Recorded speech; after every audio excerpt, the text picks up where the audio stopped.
आपण जानते आज नीलगिरी एनएससी विजु जनता दल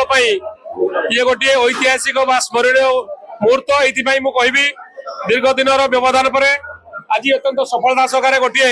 बैठक ये अनुष्ठित होती किसी बंधु माने जो माने अन्य दल थे से दल को परित्याग कर आम प्रिय नेता माननीय श्रीयुक्त नवीन पट्टनायक महोदय आदर्श अनुप्राणित हो आज विजु जनता दल में सामिल होती ये अत्यंत खुशी मुहूर्त मुझे आशा करी यही बंधु मान योगदान फल आमर दल आहरी बलिष्ठ हम एवं तृणमूल स्तर में क्रियाशील हम आगामी दिन में जेभली दीर्घ दिन धरी जनता पार्टी जनता दल व विजु जनता दल कब्जा नीलगिरी एनएससी अनुरूप भाव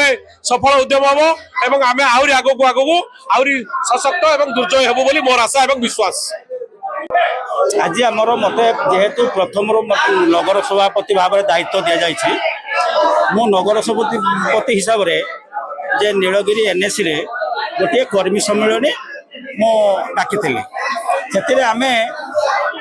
लक्ष्य रखीचु जे आगामी इलेक्शन जो आसीबो नगर इलेक्शन आसीबो से आम कर्मी माने केवल सुदृढ़ हेबे एवं कौन असुविधा सुविधा प्रत्येक ग्राम मानकर अच्छी से वक्तव्य रखिए एवं परस्पर गोटे भाईचारा सृष्टि हम विजु जनता दल कर्मी मैंने किभली सक्रिय रे एवं आगामी इलेक्शन ले कि 13 गोटी वार्ड 13टी जाक काउंसिलर आम दखल रही एवं आमर नगरपाल इलेक्शन ले से किभली आम जितबू एवं आमर सरकार रही मुझे प्रयास जारी रखी ताकू आमे चेष्टा करछु से माने इच्छा प्रकृत भाव आसी कहले जे आमे विजु जनता दल रे रहिया पई चाहूछु एवं आमको जो डबल इंजन सरकार आदु